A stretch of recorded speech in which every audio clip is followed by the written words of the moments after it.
అధికారం అందిస్తే అతను ఏం చేశాడో తెలుసు. ఇక్కడున్న ఎమ్మెల్యే వారాహి ఎలా వస్తో మేము చూస్తాం, ఆంధ్ర రోడ్ల మీదకి ఎలా వస్తో చూస్తామంట. ఈ తాటాకి చప్పుళ్ళకి బెదిరిస్తాము మేము, ఈ చిల్లర ఆకురౌడి పనులకి మేము బెదిరుతాము మేము. ఏమనుకుంటారు వీళ్ళందరూ ఆకు రౌడీలు అందరూ? చిన్న చిన్న అతని కొడుకు అంట, పేరు కూడా నాకు తెలియదు సరిగ్గా, అతను ఎమ్మెల్యే అభ్యర్థి అంట. మీరు చెప్పండి, ఇంతమంది యువతున్నారు, మీకు వాళ్ళ కొడుక్కి తేడా ఏంటి చెప్పండి? మీకు వాళ్ళ కొడుక్కి తేడా ఏంటి? దిగొచ్చాడా కొడుకు? మీరు ప్రత్యేకంగా రాచరికంతో పుట్టారా? అంటే మీ రక్తం బ్లూ కలర్లో ఉంటుందా? మీ రక్తం మీరు దాడులు చేస్తే మేము భరించాలా? నేను తెనాల్లో మాట్లాడతా, జగన్కి గాయం అయితే రాష్ట్రానికి గాయం అండి. మీకు ఒక్కరికి గాయం అయితే అది రాష్ట్రానికి గాయం కదా? ఇంతమందికి ఉపాధికి అవకాశం లేకపోతే గాయం కదా? ఇంతమంది మత్స్యకారులకి ఉపాధి అవకాశం లేకపోతే గాయం కదా? పాకిస్తాన్ జైళ్లలో మగ్గుతా ఉంటే అది గాయం కదా రాష్ట్రానికి?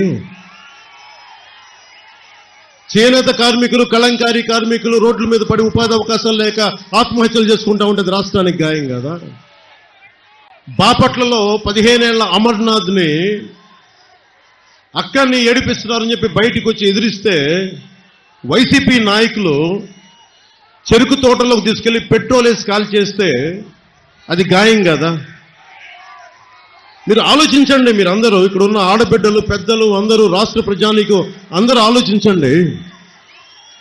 ఒక చిన్నపాటి వంట చేస్తున్నప్పుడే చిన్న నూనె చుక్క పడితేనే ఎంత బాధ వస్తుందో మనకు తెలుసు. అలాంటిది 15 ఏళ్ల బిడ్డను తీసుకెళ్లి పెట్రోల్ వేసి కాల్ చేస్తే ఆ మంట అసలు మనం ఏదన్నా ఊహించగలమా? బాధను ఊహించగలమా?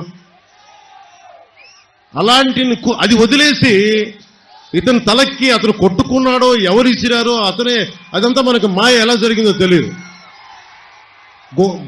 గొడవ మాకు ఇతనికి పనే? మాకు ఇతని మీద మాకు కూర్చోబెట్టి దాడులు చేయడానికి మాకేం పని లేదా? మాకు వేరే పనులు లేవా మాకు?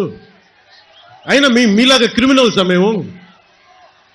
అందరి మీద దాడి చేసే నీకు అసలు నీ మీద ఎవరికైనా దాడి చేయడానికి ధైర్యం ఉంటుందా? నువ్వు బతకనిస్తావా? నువ్వు సొంత బాబాయిన గొడ్డలతో అడ్డంగా నరికి చంపేశావు. నువ్వు ఆ నరికి చంపించిన వ్యక్తులు నువ్వు వెనకేసుకొస్తావు. ఇలాంటి వ్యక్తిని కూర్చోబెట్టి కేంద్రం మెడలు ఉంచుతాడంట. కేంద్రం మెడల్ అంటే ఎవరు? నరేంద్ర మోడీ గారు. వెళ్ళి నరేంద్ర మోదీ గారితో మాట్లాడగలవా?